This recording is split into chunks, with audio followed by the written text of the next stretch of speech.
Hello friends, welcome back to my channel. हम अपना cover कर रहे हैं Indian politics from ma'am Laxmikanth. हमने इसका चैप्टर स्टार्ट कर रखा है प्रेसिडेंट और उसके इलेक्शन या फिर इम्पीचमेंट वगैरह के प्रोसेस प्रोविजंस हम लास्ट वीडियोस में कवर कर चुके हैं। आज स्टार्ट करते हैं कि पावर और फंक्शंस क्या क्या असाइंड है प्रेसिडेंट के लिए। तो वो पावर और फंक्शंस कई सारे हेड में देखे जाते हैं, जैसे कुछ एग्जीक्यूटिव फंक्शंस होते हैं प्रेसिडेंट के, कुछ लेजिस्लेटिव फंक्शंस और पावर होते हैं, कुछ financial power, judicial power, diplomatic, military, emergency, कई सारी पावर्स और फंक्शन प्रेसिडेंट को दिए गए हैं।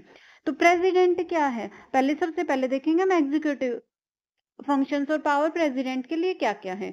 तो जैसे ही माना जाता है प्रेसिडेंट क्या है, एक हेड ऑफ स्टेट माना जाता है ना, एग्जीक्यूटिव ब्रांच का, यूनियन गवर्नमेंट का। तो जितनी भी एग्जीक्यूटिव पावर्स हैं आर्टिकल 53 ऑफ इंडियन कॉन्स्टिट्यूशन के थ्रू सारी की सारी प्रेसिडेंट में वेस्टेड हैं।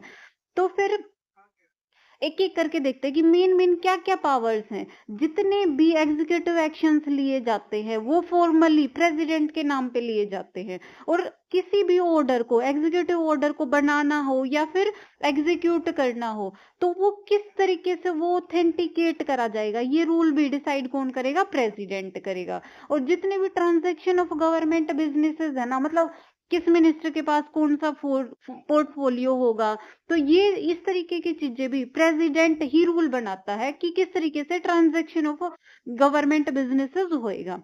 नेक्स्ट सबसे इंपॉर्टेंट एग्जीक्यूटिव एक्शन की अपॉइंट करता है प्रेसिडेंट प्राइम मिनिस्टर और दूसरे मिनिस्टर्स को। नेक्स्ट है अटॉर्नी जनरल ऑफ इंडिया, उसको भी अपॉइंट करने का किसके ऊपर पावर है, वो भी प्रेसिडेंट के पास पावर है। और जो वो अटॉर्नी जनरल है अपना ऑफिस हेल्ड करता है प्रेसिडेंट के प्लेजर पे, मतलब जब तक प्रेसिडेंट उसके ऑफिस को कंटिन्यू करना चाहे कंटिन्यू करता है, फिर उसको प्रॉपर कोई स्पेसिफाइड रीजन नहीं देना होता उसको उस ऑफिस से हटाने के लिए। ठीक है।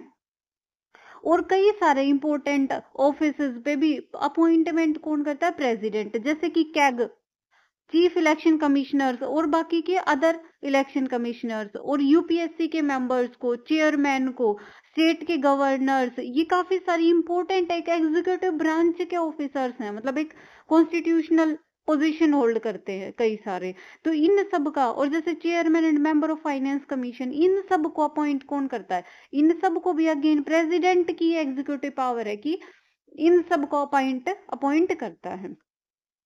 नेक्स्ट, प्रेसिडेंट के पास ये पावर होती है कि अगर कोई भी मैटर ऑफ एडमिनिस्ट्रेशन है यूनियन से लेके उसके ऊपर कोई लॉ बनाना, तो उसके रिगार्डिंग कोई भी इंफॉर्मेशन मांग सकता है प्राइम मिनिस्टर से।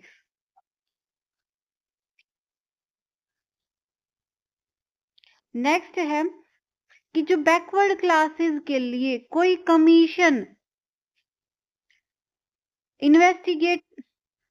इन्वेस्टिगेशन के लिए अपॉइंट कर सकता है, मतलब जो भी बैकवर्ड क्लास के कैटेगरी के अंदर जो भी पीपल्स आते हैं उनकी कंडीशंस के बारे में कुछ इन्वेस्टिगेशन करना हो, तो इसके लिए एक कमीशन भी अपॉइंट करा जा सकता है। और वो किसके थ्रू करा जा सकता है, वो प्रेसिडेंट के थ्रू करा जा सकता है। और नेक्स्ट इंटर स्टेट काउंसिल, ये तो हमने लास्ट का चैप्टर जब कवर करा था अपना इंटर स्टेट काउंसिल, उसमें भी देखा था कि प्रेसिडेंट के पास पावर होती है कि under article 263 of the constitution की अलग अलग स्टेट्स के बीच में कोऑपरेशन बना रहे, तो इसके लिए प्रेसिडेंट के पास पावर होती है कि वो एक इंटर स्टेट काउंसिल को एस्टेब्लिश भी कर सकता है। तो ये सब थे एग्जीक्यूटिव फंक्शंस। दो मेन फंक्शन और हैं एग्जीक्यूटिव फंक्शंस प्रेसिडेंट के, कि किसी भी यूनियन टेरिटरी पे डायरेक्टली या इनडायरेक्टली एडमिनिस्ट्रेशन कर सकता है, या तो खुद या फिर कोई एडमिनिस्ट्रेटर जो कि अपॉइंटेड बाय प्रेसिडेंट है। और एक और एग्जीक्यूटिव पावर प्रेसिडेंट की ये है कि प्रेसिडेंट के पास ये पावर होती है कि किसी भी एरिया को शेड्यूल्ड एरिया डिक्लेयर कर सकते हैं प्रेसिडेंट, और उसके साथ साथ किस तरीके से ट्राइबल एरिया, शेड्यूल्ड एरिया में एडमिनिस्ट्रेशन होगा, इसकी पावर भी प्रेसिडेंट के पास होती है। तो ये सारी होगी एग्जीक्यूटिव पावर्स ऑफ प्रेसिडेंट। अगर इनमें कोई डाउट रहता है तो कमेंट सेक्शन में डाल दें। और फ्रेंड्स, अगर आपको मेरी वीडियोस रेलिवेंट लग रही हैं तो प्लीज इनको लाइक शेयर जरूर करें, और चैनल सब्सक्राइब नहीं करा तो चैनल को सब्सक्राइब कर लें।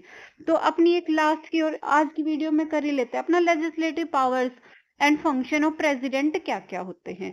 देखो लेजिस्लेटिव के बारे में मतलब कुछ ना कुछ ऐसे लॉ बनाने से रिलेटेड। अब पार्लियामेंट का कि किसी भी हाउस का मेंबर तो प्रेसिडेंट होते नहीं, पर फिर भी एक इंटीग्रल पार्ट माना जाता है पार्लियामेंट को, क्योंकि हमने लास्ट वीडियो में करा था ना कि प्रेसिडेंट के ऑफिस की कंडीशंस क्या थी कि किसी भी हाउस ऑफ पार्लियामेंट या फिर स्टेट लेजिस्लेटिव असेंबलीज का मेंबर नहीं होना चाहिए, बट फिर भी हम कह रहे हैं कि इंटीग्रल पार्ट ऑफ पार्लियामेंट है।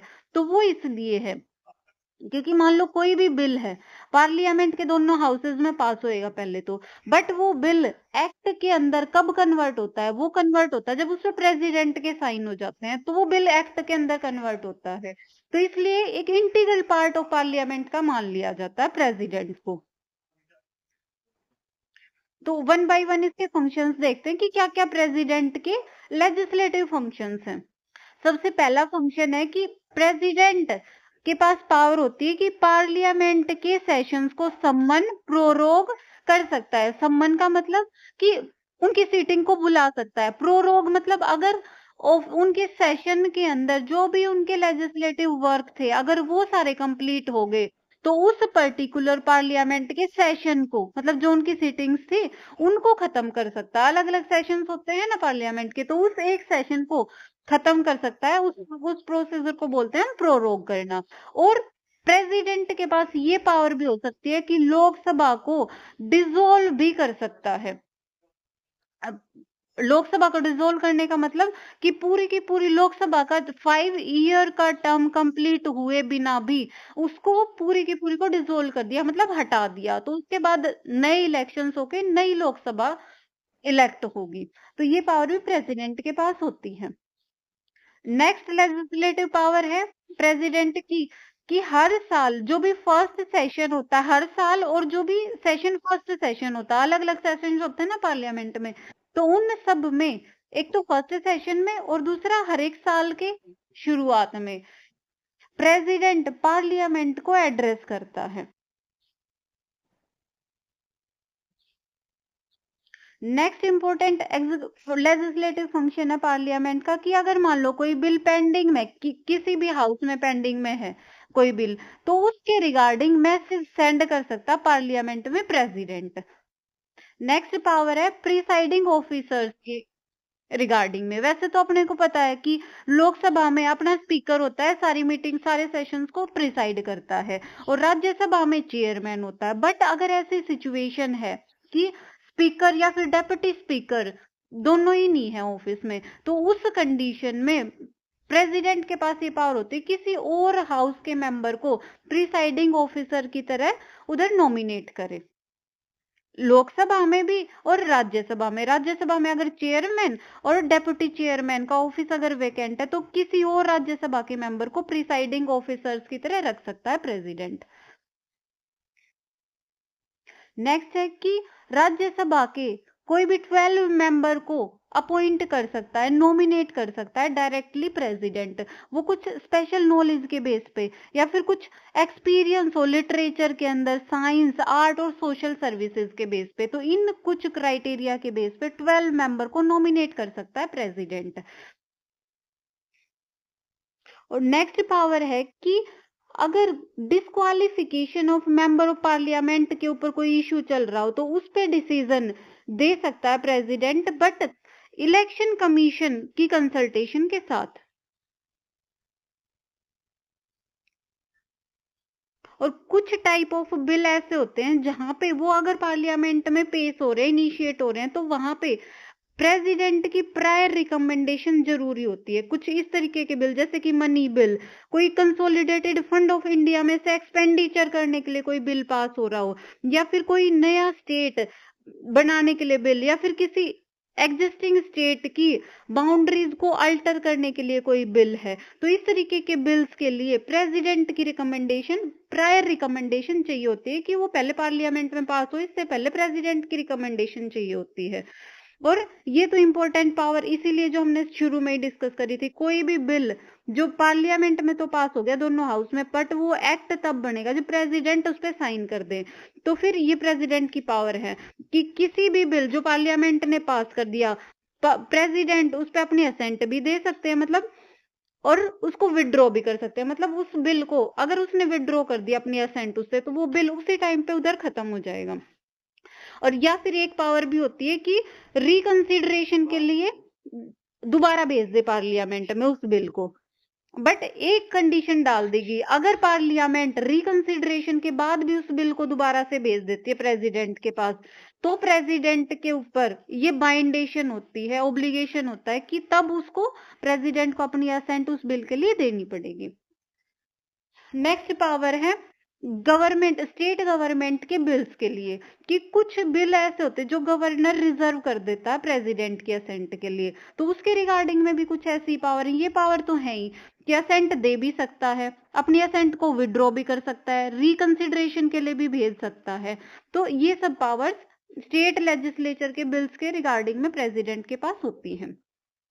नेक्स्ट एक इम्पोर्टेंट अंडर आर्टिकल 123 है कि ऑर्डिनेंस बना सकता है। ऑर्डिनेंस मतलब अगर पार्लियामेंट का कोई सेशन बैठा नहीं है, मतलब लोकसभा या फिर राज्यसभा अपने सेशन में नहीं है, उस टाइम पे सिटिंग पे नहीं है, तो फिर उस टाइम पे अगर कोई सिचुएशन ऐसी आती है कि कोई एक्ट, कोई बिल लेके आना जरूरी होता है, तो फिर वो प्रेसिडेंट अपने ऑर्डिनेंस पावर के थ्रू उस बिल को पास कर देता है। बट यहाँ पे कंडीशन ये होती है कि वो बिल मान लो ऑर्डिनेंस के थ्रू पास तो कर दिया, पर ये ऑर्डिनेंस पार्लियामेंट के दोनों हाउसेस में अप्रूव होना चाहिए within 6 week of reassembly, कि पार्लियामेंट के सेशन जब भी दोबारा से लगे तो उसके 6 वीक के अंदर ही उस ऑर्डिनेंस को पास करना जरूरी है, अप्रूव करना, नहीं तो वो हट जाएगा। और नेक्स्ट पावर है कि कुछ ना कुछ जो भी ये इंपॉर्टेंट ऑफिसेज हैं, कॉन्स्टिट्यूशनल ऑफिसेज हैं, जैसे कैग, यूपीएससी, फाइनेंस कमीशन, तो इन सब की जो भी रिपोर्ट्स होती हैं वो रखी जाती है पार्लियामेंट में प्रेसिडेंट के थ्रू। और नेक्स्ट पावर है कि कुछ रेगुलेशंस बना सकते हैं प्रेसिडेंट विद रिस्पेक्ट टू किन किन के लिए, कुछ यूनियन टेरिटरीज जैसे कि अंडमान निकोबार, लक्षद्वीप, दादर एंड नागर हवेली, दमन एंड दीव, इन सब में peace, progress and good governance के लिए कुछ रेगुलेशंस प्रेसिडेंट अपनी तरफ से बना सकते हैं। तो ये थी प्रेसिडेंट की लेजिस्लेटिव पावर्स। ठीक है, तो अगर इसके बाद भी अगर आपको कोई मेन डाउट रहता है तो उसको कमेंट सेक्शन में डाल दें। बाकी मैंने कोशिश करी जो मेन प्रोविजन अपने एग्जाम से रेलिवेंट होते हैं वो मैंने कवर कर दिए हैं। और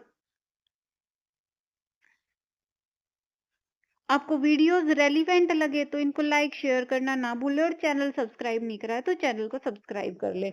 अब अपनी होगी एग्जीक्यूटिव पावर्स होगी और लेजिस्लेटिव पावर्स होगी प्रेसिडेंट की। नेक्स्ट वीडियो में हम अपना कवर कर लेंगे financial power, judicial power, diplomatic power और मिलिट्री और इमरजेंसी पावर्स।